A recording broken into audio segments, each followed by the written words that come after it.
ஒரே ஒரு ஊரில் ஒரு ராஜா இருந்தாராம். அவர் நிறைய சம்பாதிக்கணும்னு திட்டம் போட்டார். தனக்காக சம்பாதிக்கணும்னு நினைக்கல, தன்னுடைய நாட்டுக்காக சம்பாதிக்கணும் அப்படின்னு நினைச்சார்.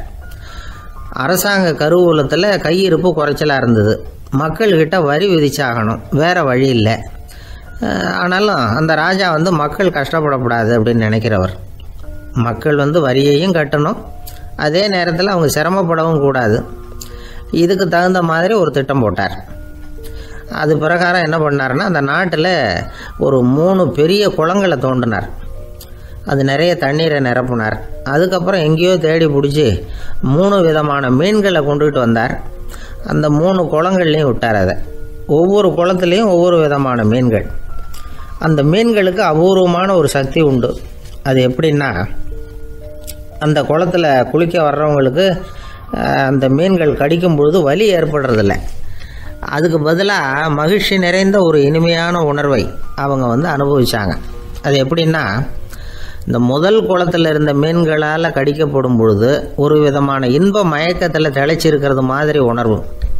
இந்த 2வது குளம் இருக்க, அதில் இருக்கிற மீன் கடிச்சதுன்னு வைங்க, மக்களுக்கு எப்படி இருக்கும்னா, கால்களே தரையில் படாமல் அப்படியே ஆகாயத்தில் மிதக்கிறது மாதிரி ஒரு உணர்வு. அதை அனுபவிக்கிறாங்க. 3வது குளத்தில் இருக்கிற மீன் கடிச்சதுன்னா அவங்கெல்லாம் அப்படியே கோடீஸ்வரராக மாறிட்டதாக ஒரு உணர்வு. அதை அவங்களால அனுபவிக்க முடியுது. இப்படி ஒரு அபூர்வமான மீன் அது, அந்த 3 வகை. இப்படி இருந்தால் மக்கள் அந்த குளங்களில் குளிக்கிறதுக்கு ஆசைப்படாமல் இருப்பாங்களா? அதனால் கூட்டம் கூட்டமாக அலமோத ஆரம்பிச்சிட்டாங்க. ஒவ்வொரு குளத்தின் கரையிலேயும் கியூ வரிசையில் நிற்க ஆரம்பிச்சிட்டாங்க. அந்த நாட்டு மன்னர் என்ன பண்ணார்னா, ஒவ்வொரு குளத்தங்கரையிலையும் ஒரு ராஜாங்க அதிகாரியை உட்கார வச்சார். டிக்கெட்டை அடித்து கொடுத்தார். குளிக்க வர்றவங்க கிட்ட ஒரு குறிப்பிட்ட தொகையை கட்டணமாக வசூலிக்க ஆரம்பித்தார். அவ்வளோதான், அரசாங்க கருவூலம் நிரம்ப ஆரம்பிச்சுட்டுது. ராஜாங்கத்துக்கு தேவையான பணம் கிடைச்சிட்டுது. இது ஒரு கதை. இதை பற்றி என்ன நினைக்கிறீங்க? அதாவது மக்களுக்கு சுமை தெரியாமலே வரி வசூல் பண்ணுறது நல்லது தானே அப்படின்னு நினைப்பீங்க. ஆனால் இன்றைக்கும் உலகத்தில் பல அரசாங்கங்கள் இதே மாதிரி 3 குளங்களை வெட்டி வச்சுருக்குது. மக்களும் அதில் குளிச்சுக்கிட்டு தான் இருக்கிறாங்க. அது எப்படிங்கிறீங்களா? அந்த முதல் குளம் தான் சினிமா தியேட்டர். அதில் குளிக்கிறவங்க தான் ஒரு விதமான இன்ப மயக்கத்தில் திளைச்சிருக்கிறது மாதிரியான உணர்வை அனுபவிக்கிறவங்க. 2வது குளம் தான் சாராய கடை. இந்த குளத்தில் குளிக்கிறவங்க தான் கால்களே தரையில் படாமல் ஆகாயத்தில் மிதக்கிறது மாதிரி உணர்வை அனுபவிக்கிறவங்க. 3வது குளம் லாட்ரி டிக்கெட். இதில் குளிக்கிறவங்க தாங்கள் அப்படியே கோடீஸ்வரர்களாக மாறினது மாதிரி ஒரு உணர்வு, அதை அனுபவிக்கிறவங்க. இன்றைக்கி பல நாடுகள் இந்த குளங்களை பயன்படுத்திக்கிட்டு தான் வராங்க. ஒரு பூவில் வண்டு உட்காருது. அதில் இருக்கிற தேனை வண்டு எடுக்குது. இந்த சமயத்தில் அந்த பூவுக்கு வலிக்குமா? அதுக்கு வலிக்கிறது இல்லை. அந்த பூவோட மலர்ச்சியும் வளர்ச்சியும் குன்றி போகிறதும் கிடையாது. ஒரு ராஜா மக்கள்கிட்ட வரி வசூல் பண்ணும் பொழுது மக்களுக்கு சிரமமும் தெரியக்கூடாது, அதே நேரத்தை அதனால் அவங்க வாழ்க்கையும் கெட்டு போயிடக்கூடாது. அது மாதிரி வரி வசூல் பண்ணணுமா? இது காளிதாசனின் ரகுவம்சத்தில் காணப்படுகிற ஒரு கருத்து. ஒரு சின்ன குழந்தை தவறுதலாக ஒரு 25 காசு நாணயத்தை மூழ்கி விட்டுது. காசு வயத்துக்குள்ளே போயிட்டுது. அந்த குழந்தையோட தாய் உடனே குழந்தைய தூக்கிட்டு ஆஸ்பத்திரிக்கு புறப்பட்டாங்க. அப்போ அந்த பக்கமாக ஒருத்தர் வந்தார் தெருவில். என்ன விவரம்னு கேட்டார். இவங்க சொன்னாங்க, குழந்தை காசை முழுகிட்டுது, அதுதான் அவசரமாக ஆஸ்பத்திரிக்கு தூக்கிட்டு ஓடுறேன் அப்படின்னாங்க. அவர் சொன்னார், கவலைப்படாதம்மா, உடனே இப்படி கொடுங்க குழந்தைய அப்படின்னு கையில் வாங்கினார். ஒரு கையில் அந்த குழந்தையோட கால் 2ஐயும் பிடிச்சி தலைகீழாக தூக்கி பிடிச்சார். இன்னொரு கையால் அந்த குழந்தையோட வயத்தில் குறிப்பாக ஒரு இடத்துல அப்படியே தேடி அந்த சுட்டு விரலால் ஒரு இடத்துல பொட்டுன்னு தட்டினார். உடனே காசு அந்த குழந்தையோட வாய் வழியாக வெளியில் விழுந்துட்டுது. காசை எடுத்துக்கிட்டு இருந்தாங்கம்மா உங்கள் குழந்தை அப்படின்னார். ரொம்ப நன்றிங்க, நிச்சயமாக நீங்கள் ஒரு டாக்டராக தான் இருக்கணும், என்னுடைய யூகம் சரிதானே அப்படின்னாங்களாம் அந்த அம்மா. அதுக்கு அவர், இல்லைங்க, நான் ஒரு இன்கம் டேக்ஸ் ஆஃபீஸர், வருமான வரி அதிகாரி அப்படின்னு சொல்லிவிட்டு போனாராம்.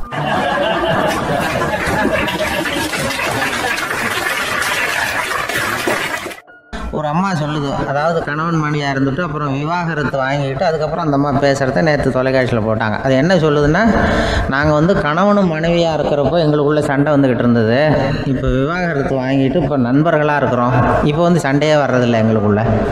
அப்படி பாருங்கள், கணவன் மனைவியாக இருந்தப்போ சண்டை வந்து தான் விவாகரத்து வாங்கினது மறுபடியும் நாங்கள் நல்லபடியாக தான் இருக்கிறோம், ஒன்றும் எங்களுக்கு சண்டை வரல. அப்படி இருக்குது இப்போ காலம் போய்கிட்டு இருக்கு. நேற்று அப்படி ஒரு இது என் கூட வேலை பார்க்குறப்போ ஒரு அம்மா இருந்தாங்க. அவங்க எப்போதும் அவங்க வீட்டுக்காரர் படத்தையே வச்சுருப்பாங்க, கையில் பத்திரமா வச்சுருப்பாங்க. அவ்வளவு மரியாதை மதிப்புன்னு சொல்லி நாங்கள்லாம் அவங்கள பெருசாக நினைப்போம். இது எதுக்குமா அவங்க வீட்டுக்காரர் படத்தை பத்திரமா இல்லை கையிலே வச்சுருக்கீங்களே, ஆஃபீஸுக்கெல்லாம் எடுத்துகிட்டு வந்து வச்சு அடிக்கடி எடுத்து பார்த்துக்குவாங்க. அவ்வளவு பிரியமாக அவங்க வீட்டுக்காரர் இல்லை. ஆமாம், எனக்கு வந்து ஏதாவது பிரச்சனை வந்துவிட்டதுன்னா உடனே எங்கள் வீட்டுக்காரர் படத்தை எடுத்து பார்ப்பேன்.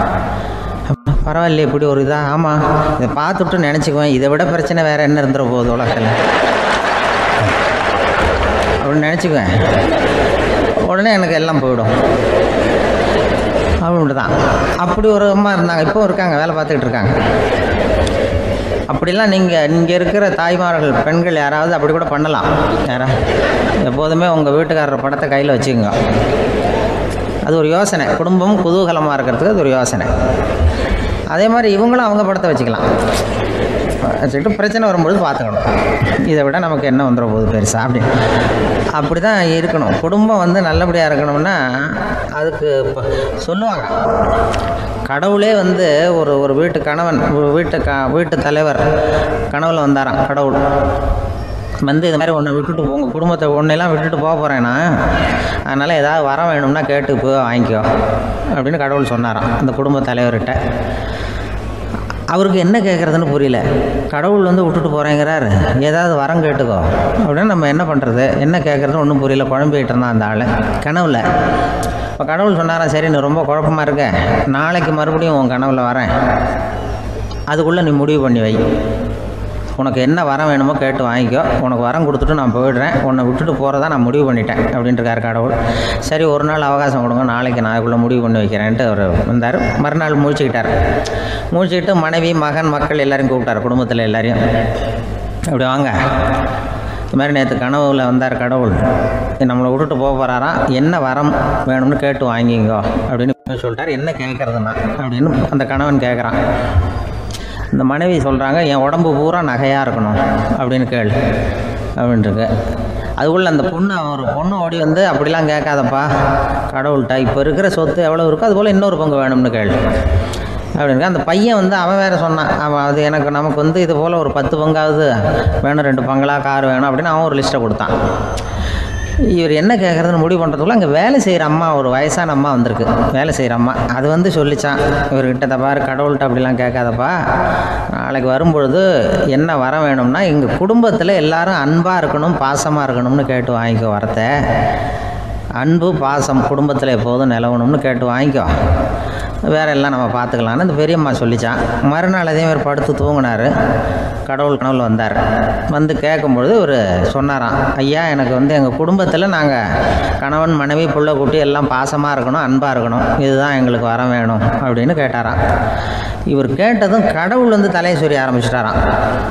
ஏன் என்ன யோசிக்கிறீங்கன்னு கேட்டிருக்காரு.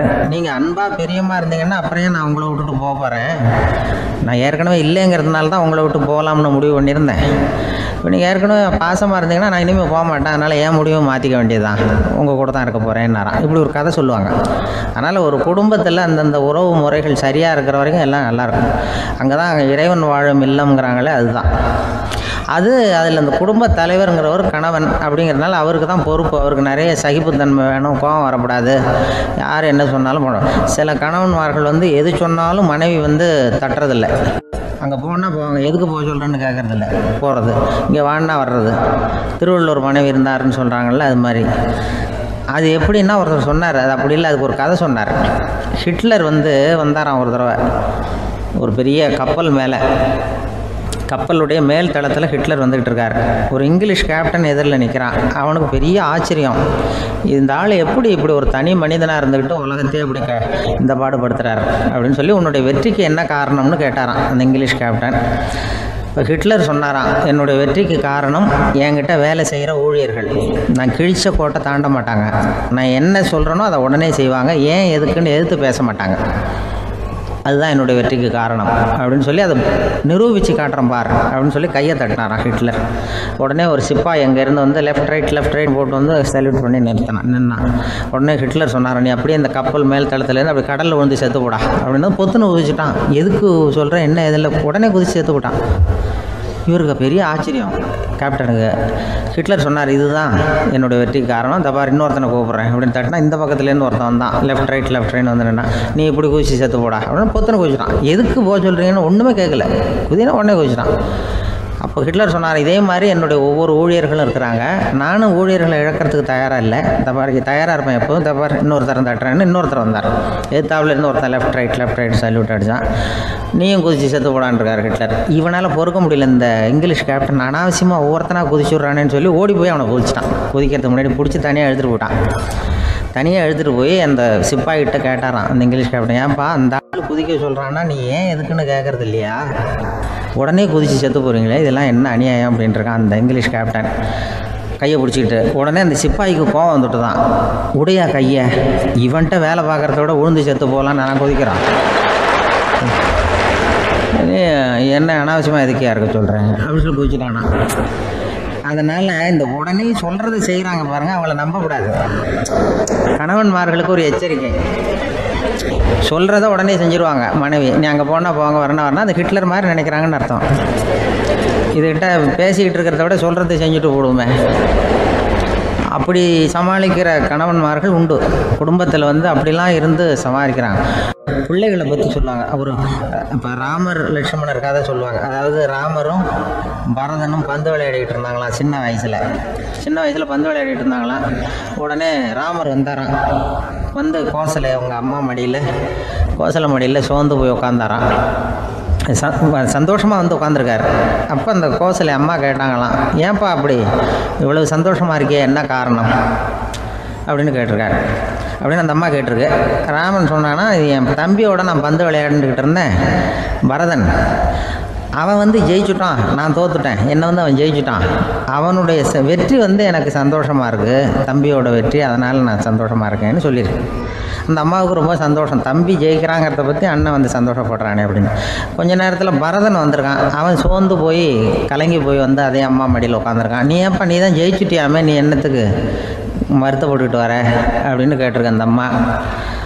அப்போ பரதன் சொன்னானா, நான் ஜெயிக்கணுங்கிறதுக்காக அண்ணன் விட்டு கொடுத்தாரு, தோத்துட்டாரு, அதனால் எனக்கு வருத்தமாக இருக்குது, உண்மையில் அவர் தான் ஜெயிச்சிருக்க வேண்டியது, எனக்காக விட்டு கொடுத்தாரு, அதனால் நான் வருத்தப்படுறேன்னா. அப்போ அந்த அம்மா சொல்லிச்சான், இப்படி தான் தம்பியினுடைய வெற்றி அண்ணனை சந்தோஷப்படுத்துது, அண்ணனுடைய தோல்வி வந்து தம்பியை வருத்தப்பட வைக்குது, இப்படி தான் இருக்கணும் அண்ணன் தம்பின்னா, அப்படி தான் குடும்பத்திலையும் இருக்கணும்னு சொல்லி அந்த அம்மா சொன்னதாக சொல்லுவாங்க ராமாயண கதை. அதே போல் இப்போ இதில் வரும், நபிகள் நாயகத்தினுடைய பேரர்கள் பாத்திமாவனுடைய பிள்ளைகள் 2 பேர், ஹசன் ஹுசைன் 2 பேர் நபிகள் நாயகத்தினுடைய பேரன்மார்கள். அன்னை பாத்திமாவனுடைய குழந்தைகள். ஹசனும் ஹுசைனும் பேசிக்கிறதே இல்லையா கொஞ்ச நாள். இந்த அம்மாவுக்கு அதை பார்க்குறாங்க, ஏதோ அண்ணன் தம்பிக்குள்ளே ஏதோ தகராறு போல் இருக்கு, ஏன் பேசிக்க மாட்டேங்கிறாங்க அப்படின்னு சொல்லி அந்த பிள்ளைகளை கூப்பிட்டு வச்சு அந்த அம்மா புத்தி சொல்லிச்சான். இந்த பாருப்பா, நீ வந்து அண்ணன் தம்பிக்குள்ளே இது மாதிரி இருக்கக்கூடாது, உங்கள் பாட்டனார் ஒரு புத்திமதி சொல்லியிருக்காரு, உனக்கு தெரியுமா, ஒரு முஸ்லீம் இன்னொரு முஸ்லீமோடு 3 நாட்களுக்கு மேல் பேசாமல் இருந்தால் அது அவனை கொலை செய்வதற்கு ஒப்பாகும் அப்படின்னு நபிகள் நாயகம் சொல்லியிருக்கார், தெரியுமா உனக்குன்னு அந்த அம்மா சொல்லிச்சான். அப்போ அந்த தம்பிக்காரர் சொன்னாராம், ஹுசைன் சொல்லியிருக்கார், அதுவும் எனக்கு தெரியும், அதே தாத்தா பாட்டனார் என்ன சொல்லியிருக்காருன்னா, அந்த 2 பேரில் யார் முதல்ல சலாம் சொல்கிறாங்களோ, யார் முதல்ல முன்னாடி பேசுகிறாங்களோ அவங்களுக்கு சொர்க்கம் கிடைக்கும், இறைவனுடைய ஆசி கிடைக்கும்னு சொல்லியிருக்கிறார். அந்த ஆசி அண்ணனுக்கு கிடைக்கட்டுமேங்கிறதுக்காக நான் பேசாமல் இருக்கிறேன் அப்படின்னா. அந்த ராமனும் பரதனும் எப்படி இருந்தாங்களோ அப்படி தான் ஹசனும் ஹுசைனும் இருந்திருக்கிறார்கள். அந்த பாசம்தான் குடும்பத்தில் வேணும். வாழ்க்கையில் வெற்றி பெற என்ன வழி, இது ஒரு முக்கியமான கேள்வி. இதுக்கு எல்லாரும் பொதுவாக சொல்கிற ஒரு பதில், உழைச்சா வெற்றி பெறலாம் அப்படிங்கிறது தான். வாழ்க்கையில் வெற்றி பெற உழைப்பு மட்டும் இருந்தால் போதாது, நேர்மையும் வேணும் அப்படிங்கிறார் பால் ஹாஃப்மேன். இவர் யார் தெரியுமா? இவர் ஒரு பெரிய பொருளாதார நிபுணர். 2வது உலகப் போர் முடிஞ்ச சமயம் அப்போ இவர் அமெரிக்காவின் நிதி ஆலோசகராக இருந்தார். தன்னுடைய வாழ்க்கையில் நடந்த பழைய நிகழ்ச்சி ஒன்று அவர் சொன்னார். இளம் வயசில் படித்து முடித்ததும் அவர் வேலை தேடிக்கிட்டு இருந்தாராம். அப்போது ஒரு கால்நடை வைத்தியர்கிட்ட போய் வேலை கேட்டிருக்காரு. இவர் அங்கே போன சமயத்தில் அந்த டாக்டர் தன்னுடைய பழைய கார் ஒன்றை விற்பனை செய்யறதுக்காக வேற ஒருத்தர்கிட்ட பேரம் பேசிக்கிட்டு இருந்தார். வாங்க வந்தவர் இவர்கிட்ட அந்த காரை பற்றின விவரம்லாம் கேட்டுக்கிட்டு இருந்தார். கார் நல்ல நிலைமையில் இருக்குமா அப்படிங்கிற கவலை அவருக்கு. எல்லா விவரங்களையும் கேட்டுக்கிட்டு அவர் கடைசியாக சொன்னார், டாக்டர், இந்த காரை நீங்களே என்னுடைய ஊருக்கு ஓட்டிகிட்டு வர வேண்டியது. கார் எந்த ரிப்பேரும் ஆகாமல் என்னுடைய ஊருக்கு சேர்ந்துட்டுதுன்னா அங்கேயே நான் பணம் கொடுத்து இந்த காரை வாங்கிக்கிறேன் அப்படின்னாரு. நம்ம கார் அவ்வளோ தூரத்துக்கு வழியில் எந்த கோளாறும் இல்லாமல் போய் சேருமா அப்படிங்கிற சந்தேகம் டாக்டருக்கு. அவர் என்ன செஞ்சார் தெரியுமா? தன்கிட்ட வேலை கேட்டு வந்திருந்த இளைஞர் பால் ஹாஃப்மேனை கூப்பிட்டார். அவர்கிட்ட சொன்னார், இதை பாருப்பா, இந்த காரை நீ அவருடைய ஊர் வரைக்கும் நல்லபடியாக ஓட்டிகிட்டு போய் சேர்த்துட்டீங்கன்னா உனக்கு நான் வேலை கொடுத்து விட்றேன். அது மட்டும் இல்லை, காரு விற்கிற தொகையில் கமிஷனும் கொடுக்குறேன், என்ன சம்மதமா அப்படின்னு கேட்டார். ஹாஃப்மேன் யோசனை பண்ணார். அதுக்கப்புறம் சரின்னு சொல்லி சம்மதிச்சார். கொஞ்ச நேரத்தில் அவரும் கார் வாங்க வந்தவரும் புறப்பட்டாங்க. இவர் ரொம்ப சிரமப்பட்டு வழியில் எங்கேயும் நிறுத்தாமல் காரை ரொம்ப சாமர்த்தியமாக ஓட்டிகிட்டு போய் சேர்த்துட்டார். இவரை அழைச்சிக்கிட்டு வீட்டுக்குள்ளே போனார். அப்புறம் கேட்டார், இதை பார்ப்பா, இப்போ சொல்லு, இந்த காரோட நிலைமை இப்போ எப்படி இருக்குது? உண்மையிலேயே இது நல்ல நிலைமையில் இருக்குதா? உன்னுடைய மனசாட்சிப்படி பதில் சொல் அப்படின்னார். இவரும் உடனே காரு நல்ல நிலைமையில தான் இருக்குது அப்படின்னு சொல்கிறதுக்கு வாயை திறந்தார். அதுக்குள்ளே பார்வை எதிரில் உள்ள சுவர் மேலே பட்டுது. அங்கே இயேசுநாதர் படம் ஒன்று மாட்டியிருந்தாங்க. அதுக்கு அடியில் எழுதியிருந்த வாசகம் என்னன்னா, நீ பேசும் ஒவ்வொரு வார்த்தையையும் இயேசு கவனித்து கொண்டிருக்கிறார் அப்படின்னு இருந்தது. அந்த வரிகளை பார்த்தார். உடனே காரு சரியில்லை அப்படிங்கிற உண்மையை சொல்லிவிட்டார். இவர் இப்படி சொன்னதும் இவரை ரொம்ப ஆச்சரியமாக பார்த்தார். இவர்கிட்ட இருந்த நேர்மை அவரை சிந்திக்க வச்சது. உன்னுடைய நேர்மையை பாராட்டுறேன், உனக்கு கமிஷன் கிடைக்கணுங்கிறதுக்காகவே நான் இந்த காரை வாங்கிக்கிறேன்னார். இப்போ அவர் திகைச்சு போய் நின்னார். மறுபடியும் அவர் சொன்னார், நீ காரை ஓட்டிகிட்டு வரும்பொழுதே உன்னுடைய திறமையை பார்த்தேன், உனக்கு விருப்பம் இருந்தால் நீ என்கிட்டயே வேலைக்கு சேர்ந்துடலாம் அப்படின்னார். பால் ஹாஃப்மேன் அவர்கிட்ட வேலைக்கு சேர்ந்தார். படிப்படியாக முன்னேறினார். கடைசியில் பார்த்தீங்கன்னா அமெரிக்காவினுடைய நிதி ஆலோசகராக ஆனார். அதுக்கப்புறம் அவர் அந்த பழைய சம்பவத்தை எப்பவும் மறக்கிறதில்ல, அடிக்கடி சொல்கிறது உண்டு. அதனால் இதிலேருந்து நாம் தெரிஞ்சுக்க வேண்டியது என்னென்னா, வாழ்க்கையில் முன்னுக்கு வரணும்னா உழைப்பு மட்டும் போதாது, நேர்மையும் வேணும். ஆனால் இந்த காலத்தில் சிலருடைய நேர்மை நமக்கு ஆச்சரியமாக கூட இருக்கும். ஒருத்தர் புஸ்தக கடை வச்சுருந்தார். ரொம்ப நேரமாக தேடி ஒரு புத்தகத்தை கையில் எடுத்தார். அதுக்கு பில் போட சொன்னார். அந்த புத்தக கடைக்கு வந்த இன்னொருத்தர் பில் போடுறவர், சார், இந்த புத்தகம் மகா அறுவை, மகா மட்டம், இது வேணாம், உங்களுக்கு வேற ஏதாவது ஒன்று பாருங்கன்னார். புத்தக கடை வச்சிருக்கிறவரே இப்படி சொன்னார். வாங்க வந்தவர் இவர் ஆச்சரியமாக பார்த்தார். உங்கள் நேர்மையை பாராட்டுறேன், அது சரி, இந்த புத்தகத்தை ஏற்கனவே நீங்கள் படித்து பார்த்துட்டீங்களான்னு கேட்டார். அதை படித்து வேற பார்க்கணுமான்னார். அப்புறம் எப்படி இது மகா மட்டம்னு சொல்கிறீங்க அப்படின்னார். அதை எழுதினவனே நான் தான் சார் அப்படின்னார் அவர். இது ஒரு விதமான நேர்மையை ஒத்துக்கிறது. எப்படி இருந்தாலும் வாழ்க்கையில் உழைப்பும் நேர்மையும் உயர்வதற்கு வழிகள். உழைப்பை விட நேர்மை முக்கியம் அப்படிங்கிறத புரிந்து கொண்டால் வாழ்க்கையில் வெற்றி நிச்சயம்.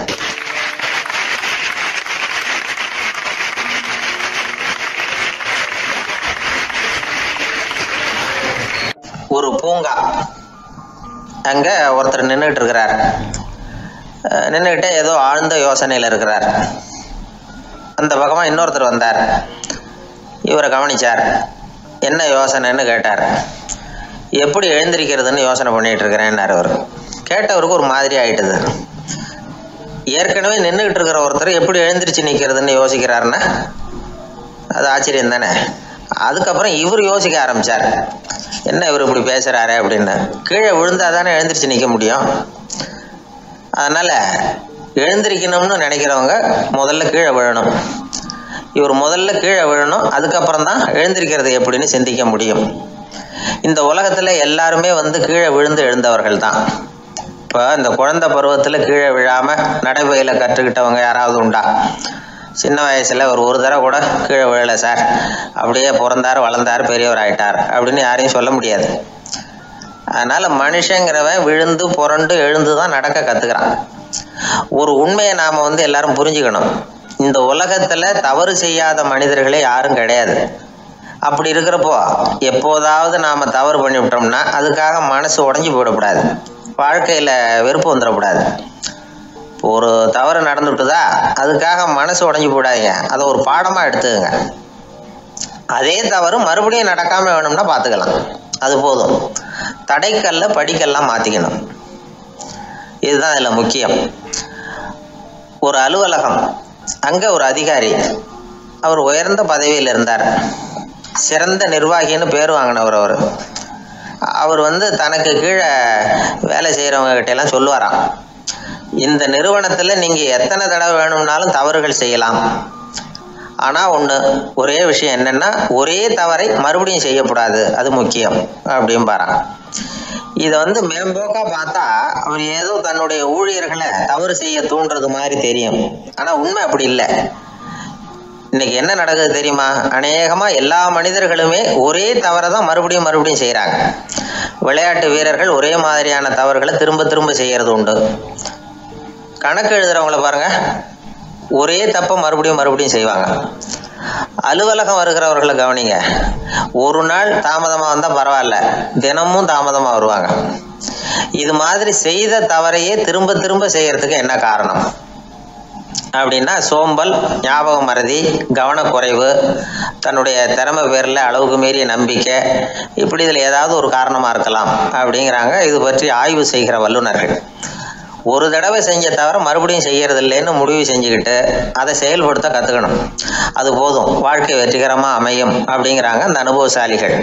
அதனால் வெற்றிகரமாக வாழ்க்கையில் நடைபோட விரும்பும் இளைஞர்கள் தவிர்க்க வேண்டியது என்னென்னா, முதல்ல சோம்பலை தவிருங்கள், சுறுசுறுப்பாக இயங்குங்கள் அப்படிங்கிறது அவங்க அறிவுரை. ரெண்டாவது ஞாபக மறதி, எந்த செயல்லையும் ஈடுபாடு வேணும், அக்கறை வேணும். மூணாவது கவனக்குறைவு, எதையும் அலட்சியப்படுத்தக்கூடாது. நாலாவது என்னால் முடியாதது எதுவுமே கிடையாது அப்படிங்கிற அளவுக்கு மீறிய நம்பிக்கை, அது ஆபத்தில் கொண்டு போய் விட்டுரும். அதனால் முதல் தவறு உங்களுக்கு ஒரு பாடமாக அமையணும்.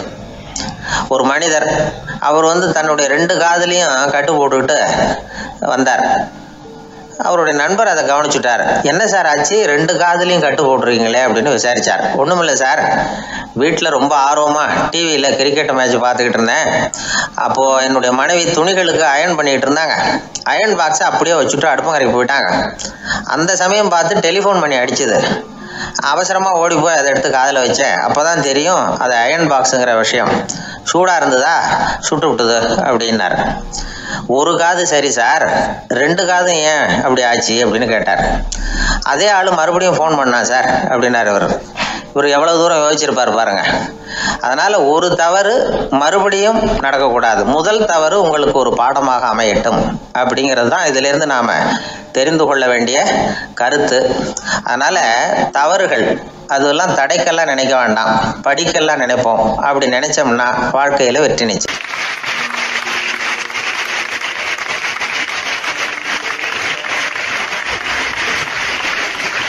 நபிகள் நாயகம் உட்கார்ந்துருக்கிறார். அந்த சமயம் அம்மா அங்க வர்றாங்க. அவங்க கையில திராட்சை பழ கொத்து, அதை கொண்டுகிட்டு நபிகள் கிட்ட கொடுக்குறாங்க. சாப்பிடுங்க அப்படின்னு சொல்லி ரொம்ப அன்பா வேண்டிக்கிறாங்க. நபிகள் நாயகமும் ரொம்ப பிரியமா அதை வாங்கிட்டார். அதுக்கப்புறம் அதை சாப்பிட ஆரம்பிச்சார். நபிகள் நாயகம் மதீனாவில் தங்கி இருந்தப்போ இது மாதிரி நிறைய பேர் பழங்களையும் தின்பண்டங்களையும் கொண்டுட்டு கொடுக்கறது வழக்கம். நபிகள் நாயகம் என்ன பண்ணுவார்னா அதெல்லாம் வாங்குவார். உடனே பக்கத்தில் இருக்கிற தோழர்கள் எல்லாருக்கும் பகிர்ந்து கொடுப்பார், தானும் சாப்பிடுவார். இதுதான் எப்போதும் வழக்கம். ஆனால் இந்த தடவை என்னாச்சு தெரியுமா, அவர் அப்படி பண்ணல. ஒவ்வொரு பழமா எடுத்து தானே சாப்பிட்டுக்கிட்டு இருக்கிறார். அவர் விருப்பமா சாப்பிடுகிற காட்சியை ஆசை தீர பார்த்துக்கிட்டு இருந்தாங்க அந்த வயசான அம்மா, அந்த பழத்தை கொடுத்தவங்க. அவங்களுக்கு ரொம்ப மகிழ்ச்சியா இருந்தது, மன நிறைவா இருந்தது. நாம ஆசையா கொண்டுகிட்டு கொடுக்குற பழத்தை நபிகள் நாயகம் இவ்வளவு பிரியமா சாப்பிட்றாரு அப்படின்னு நினைச்சு ரொம்ப சந்தோஷப்பட்டாங்க. அதுக்கப்புறம் அங்க இருந்து அவங்க புறப்பட்டு போயிட்டாங்க. அந்த அம்மா போனதுக்கு அப்புறம் பக்கத்துல இருந்த தோழர்கள் பேச ஆரம்பிச்சாங்க. ஏன்னா அவங்களுக்கு சந்தேகம், இன்னைக்கு வித்தியாசமா நடந்துகிட்டாரு அப்படின்னு. அண்ணலே, எது உங்களுக்கு வந்தாலும் எங்க எல்லாருக்கும் கொடுத்துட்டு தான் நீங்க சாப்பிடுவீங்க. இன்னைக்கு மட்டும் நீங்க அப்படி செய்யலையே, எல்லா பழத்தையும் நீங்களே சாப்பிட்டீங்களே, அதுக்கு என்ன காரணம் அப்படின்னு கேட்டாங்க. இப்படி கேட்கறதுனால நாயகம் அதை தப்பா புரிஞ்சுக்க மாட்டார் அப்படிங்கிறது அவங்களுக்கு தெரியும். யாரும் எதையும் அவர்கிட்ட கேட்கலாம், அப்படி கேட்கறதுக்கு உரிமை உண்டு. இந்த ஜனநாயக முறைகளுக்கு அவர்கள் கொடுத்த மரியாதை இது. தோழர்களின் கேள்விக்கு நபிகள் பதில் சொல்ல ஆரம்பிச்சார். நண்பர்களே, அந்த அம்மா ரொம்ப பிரியமா அந்த பழங்களை என்கிட்ட கொண்டுகிட்டு வந்து கொடுத்தாங்க. முதல்ல ஒரு பழத்தை எடுத்து வாயில போட்டு பார்த்தேன். அது ரொம்ப புளிப்பா இருந்தது, சாப்பிட்றது ரொம்ப கஷ்டம். உங்ககிட்ட யாருக்காவது அதை கொடுத்துருந்தா அதுல வாயில போட்டதும் புளிப்பு தாங்காம முகம் சுழிச்சிருப்பீங்க. அதை அந்த அம்மா பார்த்துட்டாங்கன்னா வருத்தப்பட்டிருப்பாங்க. ஆசையா கொண்டுகிட்டு வந்து நமக்கு கொடுத்துருக்குறாங்க. அவங்க அன்பான மனசை நோகடிக்கிறதுக்கு நான் விருப்பப்படலை. அதனால முகம் சுழிக்காம சாப்பிடணுமேங்கிறதுக்காகத்தான் அந்த பழங்கள் பூராவே நானே சாப்பிட்டுட்டேன் அப்படின்னு புன்முறுவலோட பதில் சொன்னாராம் நபிகள் நாயகம். இன்னொருத்தர் மனசு புண்படக்கூடாதுங்கிறதுக்காக புளிப்பையும் இனிப்பா ஏற்றுக்கொள்ளுகிற பண்பாடு இருக்கு பாருங்க, அது ஒரு பெரிய நாகரிகம். அது எல்லாருக்கும் சுலபமா வந்துடாது. நல்லா இருக்கிற பழத்தையே என்ன இவ்வளவு மோசமா இருக்குன்னு சொல்லுகிறவர்கள் தான் நம்ம கிட்ட அதிகம். இந்த காலத்துல இல்வாழ்க்கையில இந்த நாகரிகத்தை சில பேர் கடைபிடிக்கிறது உண்டு. நல்லா இருக்க இல்லையோ முகம் சுளிக்காம சாப்பிடுவாங்க. ஏன்னு கேட்டா, எதுக்காக சார் வீண் வம்பு, ஏதோ நமக்குன்னு கொடுத்து வச்சது அவ்வளவுதான் அப்படின்னு நினைச்சுக்கிட்டு போக வேண்டியது தானே அப்படிம்பாங்க. இவங்கெல்லாம் கூட ஒரு விதத்துல பண்பாடு தெரிஞ்சவர்கள் தான். ஒரு ஆளு ஊரெல்லாம் சுத்தி விட்டு கடைசியில அழுத்து போய் ஒரு ஹோட்டலுக்குள்ள நுழைஞ்சானா. ரொம்ப களைப்பா இருந்தது அவனுக்கு. அதனால ரொம்ப களைப்படைஞ்சு போய் ஒரு நாற்காலியில போய் உட்காந்துருக்கிறான். இவனை பார்த்ததும் சர்வர் ஓடி வந்தார். சார் உங்களுக்கு என்ன வேணும்னு கேட்டார். எனக்கு தேவை 2 தோசையும் கொஞ்சம் அன்பான வார்த்தைகளும் அப்படின்னா. சர்வர் உள்ள போனார். 2 தோசையை கொண்டாந்து வச்சார். அன்பான வார்த்தை கேட்டனே அப்படின்னா இவன். சர்வர் ரொம்ப பணிவா குனிஞ்சு இவன் காதோரமா சொன்னார், ஐயா இந்த தோசையை சாப்பிட்றாதீங்க, புளிச்சு போன பழைய மாவு அப்படின்னாரு. இது பாருங்க, அன்பான வார்த்தையும் 2 தோசையும் கேட்டார், கொண்டாந்து கொடுத்துட்டார். இப்படி இருக்கிறவர்களும் இன்றைய மனிதர்கள்ல அதிகம். அதனால மனிதர்கள் ஒவ்வொருத்தரும் ஒவ்வொரு விதம். நம்ம கிட்ட பிரியமா நடந்துகிறவர்கள் மனம் கோணும்படி நாம் நடந்து கொள்ளக்கூடாது அப்படிங்கிறது தான் நபிகள் நாயகம் அவருடைய செயல் மூலமா நமக்கு உணர்த்தி இருக்கிற வாழ்வியல் உண்மை.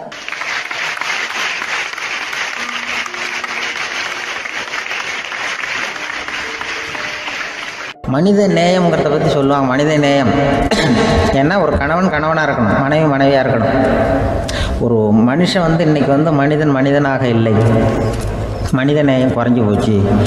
ஏது குடும்ப உறவுகள்லாம் ரொம்ப மாறி போச்சுன்னு சொல்லலாம். இப்போ நாகரிகத்தில் அப்படி தான் இருக்குது. ஒரு இதில் ஒருத்தன் என்ன பண்ணியிருக்கிறான், ஒரு சின்ன பையனை கொண்டு வந்தானா. ஒரு சின்ன பையன் பக்கத்தில் இருக்கான். ஒரு பெரியவர் கேட்டிருக்காரு, யாருப்பா அந்த பையன் அப்படின்னு கேட்டிருக்காரு. இவன் சொன்னான்னா, இந்த பையன் எனக்கு தூரத்து உறவு, எனக்கு தூரத்து உறவுன்றான். சரி, தூரத்து உறவுன்னா எப்படி அப்படின்னு கேட்டிருக்கான். இந்த பையன் எங்கள் அப்பாவுக்கு 8வது பிள்ளை அப்படின்னானா. கூட பிறந்தவனே அவ்வளோ தூரமாக போட்டான், 8வதாக பிறந்தான். அப்படி இருக்க குடும்ப உறவுகள்ங்கிறது. மனுஷனுக்கு வேல்யூ விஞ்ஞானம் எப்படி போட்டிருக்குன்னா, ஒரு மனித உடம்பில் இருக்கிற கால்சியத்தை மட்டும் தனியாக எடுத்தால் ஒரு சின்ன ரூமுக்கு வெள்ளை அடிக்கலாமா. ஒரு மனுஷ உடம்புல இருக்கிற பாஸ்பரஸை மட்டும் தனியாக எடுத்தால் ஒரு 40 நெருப்பு வச்சு தயார் பண்ணலாம். ஒரு மனுஷ உடம்புல இருக்கிற இந்த கொழுப்பு சத்தை மட்டும் தனியாக எடுத்தால் ஒரு 7-8 சோப்பு கட்டி தயார் பண்ணலாம். அது மாதிரி ஒரு மனுஷ உடம்புல இருக்கிற இரும்பு சத்தை மட்டும் தனியாக எடுத்தால் ஒரு 2 அங்குல ஆணி 2 செய்யலாம்.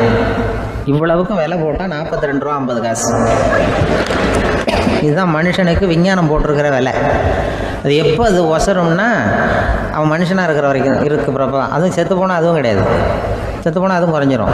மிருகங்களுக்கெல்லாம் அப்படி இல்லை, செத்ததுக்கு அப்புறம் விலை கூடும். அங்கெல்லாம் எல்லா ஊர்லேயும் பார்த்திங்கன்னா உயிர் கோழி 50 ரூபா, உரிச்ச கோழி 60 ரூபான்னு போட்டிருக்கோம். செத்ததுக்கு அப்புறம் 10 ரூபா அதிகம்.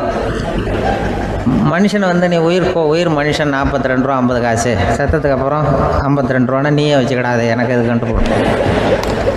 அவன் எப்போ அவனுக்கு வேல்யூ கூடும்னா, மனிதன் மனிதனாக வாழும்பொழுது தான் வேல்யூ கூடும். குடும்பத்தில் அந்த பாசத்தோடு வாழணும்னு கடவுள்கிட்ட கேட்டு சொன்னாங்களே, அதுதான். இந்த சமூகங்கிறதும் ஒரு பெரிய குடும்பம்தான்.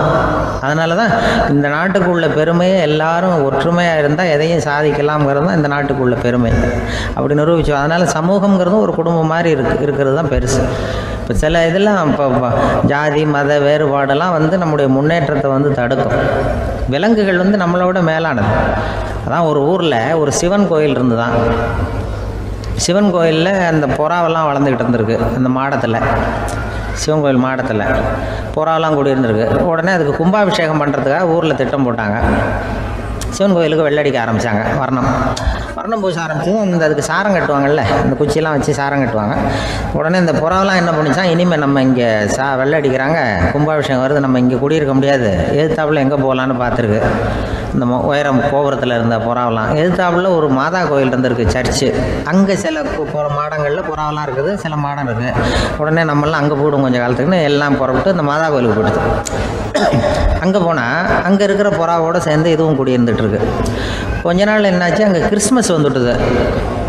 கிறிஸ்மஸ் வந்தால் சரி இங்கேயும் வெள்ளடிக்க ஆரம்பிக்கிறாங்க. மறுபடியும் எங்கடா போகிறதுன்னு பார்த்தா அங்கே இருக்கிற புறாவோட சேர்ந்து இதுவும் சேர்ந்து நேராக ஒரு பள்ளிவாசல் இருந்தது. எதுக்கு அங்கே இருக்கிற மாடத்தில் போய் அங்கே குடியேறிட்டுது எல்லாம். அங்கே போனால் அங்கே ரமலான் மாதம் ரம்ஜானுக்காக அதையும் புதுப்பிக்க ஆரம்பித்தாங்க. இது என்ன பண்ணுறதுன்னு சொல்லி இந்த 3 செட்டு புறாவும் சேர்ந்து என்ன பண்ணிச்சு, எங்கே போகலான்னு பார்த்தா மறுபடியும் அதுக்குள்ளே இந்த சிவன் கோயிலில் கும்பாபிஷேகம் முடிஞ்சிருக்கு. அங்கே போடுவோம் எல்லாருன்னு சொல்லி எல்லா புறாவும் இந்த சிவன் கோயிலுக்கு வந்துட்டுது. அங்கே போய் மாடத்தில் குடியிருந்துட்டுது.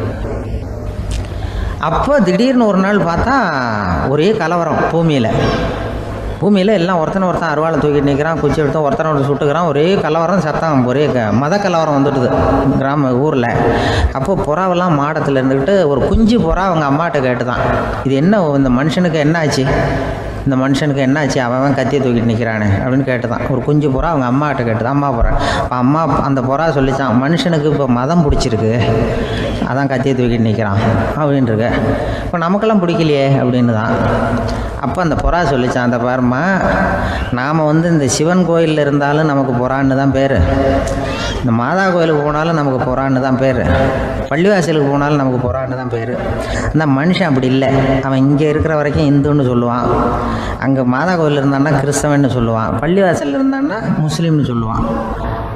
அப்போ குஞ்சு புறா அது என்ன இப்படி பண்ணுறாங்க மனுஷங்க, இப்போ அவங்கள விட நம்ம வசதி போல் இருக்க, நம்ம தேவலாம் போல் இருக்க அப்படின்னு தான் அந்த குஞ்சு புறா. அப்போ அந்த தாய் புறா சொல்லிச்சான், உண்மைதான், அதனால தான் நம்ம மேலான இடத்துல இருக்கிறோம், அவன் கீழே நிற்கிறான் இன்னமும் அப்படின்னு சொல்லிச்சான். இதுதான் அந்த குடும்பம்ங்கிறது, சமுதாயம்ங்கிறது ஒரு பெரிய குடும்பம். அது இந்த புறாக்கிட்டேருந்து மனுஷன் கற்றுக்க வேண்டியிருக்கு. அப்படி இருக்குது இன்றைக்கி மனுஷனுடைய நிலைமை. அதை புரிஞ்சுக்கணும். அப்படி தான் ஒவ்வொரு இதுலேயும் நாம் நடந்து கொள்ள வேண்டியிருக்குது. மிருகங்கள்டேருந்து கற்றுக்கிற வாய்ப்பெல்லாம் இருக்குது. அப்படி சொல்லுவாங்க, குடும்பத்தில் அப்படிலாம் இருந்து சமாளிக்கிறாங்க. குடும்பத்தில் ஒருத்தர் அனுசரிப்பு தன்மைங்கிறது ரொம்ப அவசியம். கணவன் மனைவின்னா அனுசரித்து போகணும்னு சொல்லுவாங்க. அதாவது ஒரு கணவன் அதுக்காக தான் அந்த காலத்துலலாம் ஒரு வீட்டுக்கு மாப்பிள்ளை தேடுறதுங்கிறது ஒரு பெரிய குடும்பத்தை நிர்வகிக்கிற அளவுக்கு ஒரு கணவனாக வரக்கூடிய எப்படி இருக்கணும் அப்படின்னா, அந்த காலத்தில் புலி வேட்டைக்கு போகணும். ஒரு பொண்ணுக்கு மாப்பிள்ளை தேடுறதுன்னா நம்ம தமிழ் பழக்கம் என்னென்னா, காட்டுக்கு போய் ஒரு புலியை வேட்டையாடிட்டு வரணும். அந்த புலி பல்லு அல்லது நகத்தை கொண்டுட்டு வரணும் அந்த இளைஞன். அதை வீட்டில் கொடுப்பான். அதை தான் கட்டி அதை இதாக கட்டுவாங்க, மாலையாக போடுவாங்க, தாலியாக கட்டுவாங்க. அதாவது வீரம் இருக்கா பையனுக்குன்னு பார்ப்பாங்க. ஒரு பொண்ணு வேணும்னா முதல்ல வீட்டுக்கு பொண்ணு கேட்க போகக்கூடாது, காட்டுக்கு போகணும், போய் புலியை கொண்டு வா, அதுக்கப்புறம் தான் உனக்கு பொண்ணு அப்படின்னு சொல்லுவாங்க. இப்போலாம் ஏன் போகிறது இல்லைன்னா, இப்போலாம் ஒருத்தனை காட்டுக்கு போய் புலிப்பல் கொண்டு வரனா புலி தான் மாப்பிள்ளையாக வரும். அதனால தான் இப்போ போகிறதில்ல யாரும் காட்டுக்கு. அப்போ பெண்களும் ரொம்ப வீரமாக இருந்தாங்க. பெண்கள் முள்ள அந்த காலத்தில் எப்படின்னா, முறத்தாலேயே புலியை துரத்துவாங்களாம். நம்ம பழைய பாட்டிலெல்லாம் பார்த்துருப்பீங்க, முறத்தால் புலியை விரட்டினாங்கன்னு வரும் பழைய பாட்டு. அந்த அளவுக்கு பெண்களுக்கு வீரம். இப்போ கல்யாணம் ஆகி இந்த காலத்தில் ஒரு கணவனை விரட்டிட்டு வந்தாங்களாம் முறத்தை எடுத்துக்கிட்டு ஒரு மனைவி. அவன் பயந்துட்டு வெளில ஓடி வரான். பின்னாடி முறத்தை எடுத்துகிட்டு அந்த அம்மா ஓடி வருது. இவனை தனியாக பிடிச்சி கொண்டு போய், என்னப்பா இந்த மனைவிட்டு இப்படி பயந்து ஓடி வரையே, முறத்தால் துரத்துறா இப்படி வரையே அப்படின்னு தான் அவன் அப்படியே தடுமாறிட்டு, அதெல்லாம் ஒன்றும் இல்லை, அவன் என்ன புலியாக நினைக்கிறா அப்படின்னு ஒரு பெருமையாக சொல்லிட்டானான். அந்த காலத்தில் புலியை தான் முறத்தால் விரட்டினாங்க, இப்போ புருஷனை விரட்டுறாங்க அப்படின்னு சொல்லி. அப்படி அந்த காலத்தில் வந்து கணவனுக்கு ஒரு குடும்பத்தை நிர்வகிக்கிற திறமை இருக்கா, உடல் வலிமை தான் முக்கியம். இப்போ கூட மதுரை பக்கத்தில் ஐயாவுக்கு தெரியும், அந்த இளவட்டக்கல்லுன்னு ஒரு ஊர் எல்லையில் கிடக்கும். ஊர் எல்லையில் ஒரு பெரிய கல் கிடக்கும். அந்த ஊருக்கு பொண்ணு கேட்க போகிறவங்க அந்த கல்லை தலைக்கு மேலே தூக்கி காட்டணும். அப்படியே தூக்கி தலைக்கு மேலே வசதி கீழே போடணும். அந்த வலு இருந்தால் தான் நீங்கள் அந்த ஊருக்குள்ளேயே போகலாம், பொண்ணு கேட்குறது போகலாம். இல்லைன்னா நீ திரும்பி போக வேண்டியதான். அந்த வலிமை இருக்கா மாப்பிள்ளைன்னு பார்க்குறாங்க. இளவட்டக்கல்லுன்னு பேர். அப்போ என்ன பண்ணாங்கன்னா, ஒரு 1000 வருஷத்துக்கு முன்னாடி அந்த கல்லை தலைக்கு மேலே தூக்கி கீழே போடுவாங்களாம். ஒரு 500 வருஷத்துக்கு முன்னாடி அப்படி கொஞ்சம் தூரம் இடுப்பு அளவுக்கு தூக்கி கீழே போட்டுக்கிட்டு இருந்துருக்குறாங்க. அதுக்கப்புறம் ஒரு 100 வருஷத்துக்கு முன்னாடியெல்லாம் அப்படி முழங்கால அளவுக்கு அப்படி தூக்கி போட்டால் போகிறோம்னு வச்சுருந்தாங்களாம். இப்போ நான் அந்த ஊருக்கு என் கூட பழனிசாமின்னு ஒருத்தர் இருக்கார். அவர் போய், உனக்கு எப்படிப்பா இந்த ஊரில் கல்யாணம் ஆச்சு அப்படின்னா, இப்போலாம் நாங்கள் தொட்டு கும்பிட்டா போகிறோம், அதை அசைக்கிறது கூட இல்லை. அப்படி ஆகிட்டுது. ஒரு குடும்பத்தை கணவனாக வரப்போகிறவனுக்கான தகுதி அந்த காலத்தில் அப்படி இருந்துதான். அப்படி வந்து கணவன் வந்து தேர்ந்தெடுக்கிறது, குடும்ப தலைவனை தேர்ந்தெடுக்கிறது ஒரு பெரிய காரியம். ஒரு பெரிய செல்வந்தர் போட்டி வச்சாராம், ஒரு நீச்சல் குளம், அதில் யார் வேணாலும் குதித்து அந்த பக்கம் போய் கரையேறலாம். அந்த நீச்சல் குளத்தில் விஷப்பாம்புலாம் கிடக்கு. யார் துணிஞ்சி அந்த விஷப்பாம்பு இருக்கிற குளத்தில் குதித்து அந்த பக்கம் போய் கரையேறானோ அவனுக்கு ஒரு 100 ஏக்கர் நிலம் கொடுப்பேன். அது வேண்டான்னா ஒரு 1000 ஆடு கொடுப்பேன். அதுவும் வேண்டான்னா என் பொண்ணை கொடுப்பேன் அப்படின்னு போட்டி வச்சார். அதான் மாப்பிள்ளையை தேர்ந்தெடுக்கிறதுக்கு ஒரு வழி, நீச்சல் குளத்தில் குதிச்சு கரையேறணும். இப்போ அந்த ஊரில் இருக்கிற இளைஞர்கள்லாம் வந்து பார்க்குறாங்க அந்த குளத்தில் குதிக்கணும்னு.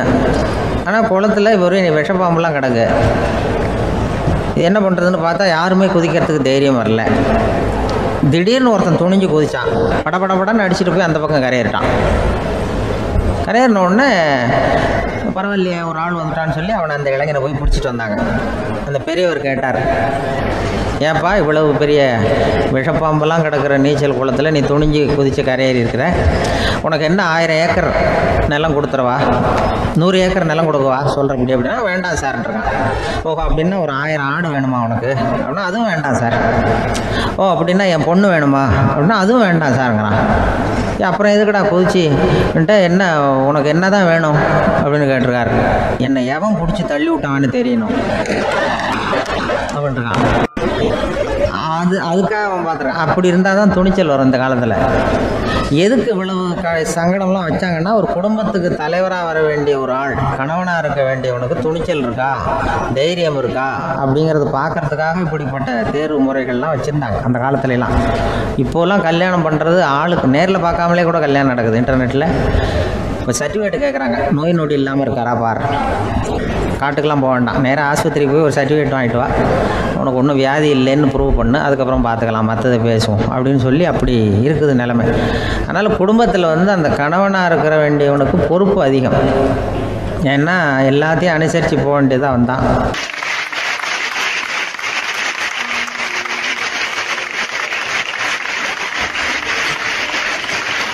ஒரு ஆள் இருந்தார், விலங்குகள் பேரில் அவருக்கு ரொம்பவும் பிரியம்.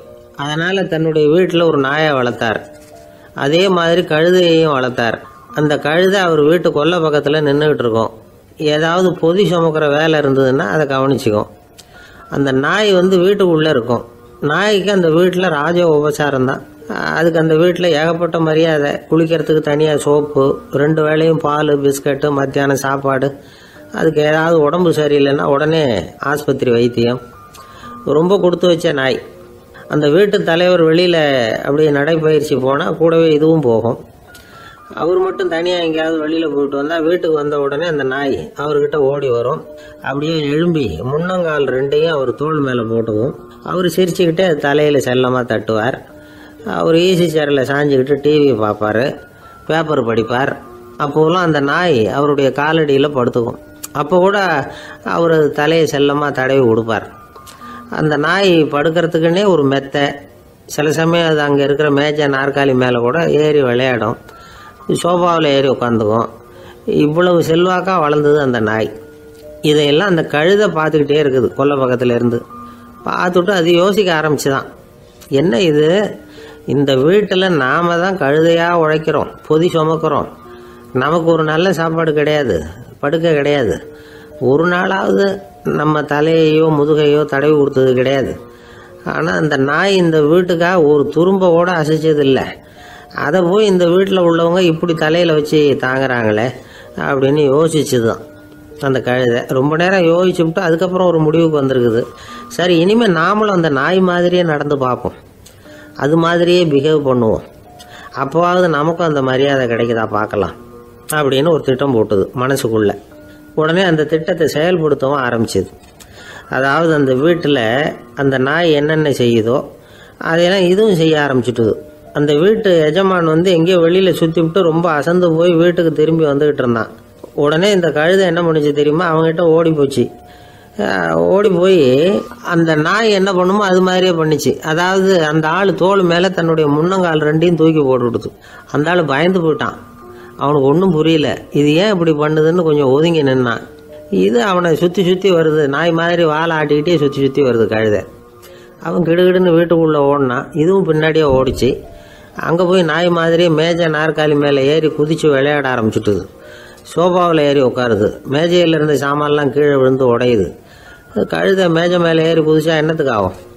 அந்த ஆள் பார்த்தான், சரி இந்த கழுதைக்கு என்னமோ ஆயிட்டுது அப்படின்னு முடிவு பண்ணான். ஒரு நல்ல கயிறாக பார்த்து கொண்டாந்தான், அது கால்லையும் கழுத்துலையும் கட்டினான். தரன்னு இழுத்துட்டு போனான். அடித்து கொல்லை பக்கத்தில் கட்டி போட்டுட்டான். அண்ணன் ஆகாரம் எதுவுமே கொடுக்கல, பட்டினி போட்டுட்டான். இப்போ அந்த கழுதை யோசனை பண்ணி பார்க்குதான், என்ன இது நம்ம எஜமானுக்கு இன்றைக்கி என்ன ஆயிட்டுது இப்படி? அந்த நாய் பழகிறது மாதிரி தானே நாமளும் பழகணும். ஆனால் இந்த மனுஷன் நாயை அடிக்கலை, ஆனால் நம்மளை அடிக்கிறான். இப்படி கொண்டாந்து கட்டி போட்டானே, என்ன காரணமாக இருக்கும் அப்படின்னு யோசனை பண்ண ஆரம்பிச்சுட்டு தான் அந்த கழுதை. எதுக்கு இந்த கதைன்னா, இது மாதிரியே நாம கூட சில சமயம் யோசிக்கிறது உண்டாம். இயல்புலேருந்து மாறி நடக்க ஆரம்பிச்சிட்டோம்னா பல சமயங்களில் இப்படி யோசிக்கிறது மாதிரி தான் ஆகிடும். அதனால தான் ஒரு மனுஷன் எப்படி நடந்துக்கணுமோ அப்படி நடந்துக்கிட்டாதான் நமக்கு மரியாதை. வெறி நாய் கடிச்சுட்டா மனுஷன் அது மாதிரியே ஆகிடுறான் பார்த்தீங்களா, அவனோட இயல்பு மாறி போடுது. ஒருத்தனை பார்த்து இன்னொருத்தன் கேட்டானா, வெறி நாய் ஒன்று உன்னை கடிச்சுட்டா நீ என்ன பண்ணுவே அப்படின்னு கேட்டிருக்கான். நான் உடனே பேப்பரும் பேனாவும் கேட்பேன் நானா இவன். ஏன் உயில் எழுதுறதுக்கான்னு கேட்டிருக்கான் அவன். இல்லை, நான் யாரையெல்லாம் கடிக்கணும்னு ஒரு லிஸ்ட்டு தயார் பண்ணணும்ல, அதுக்காக அப்படின்னு நானும்.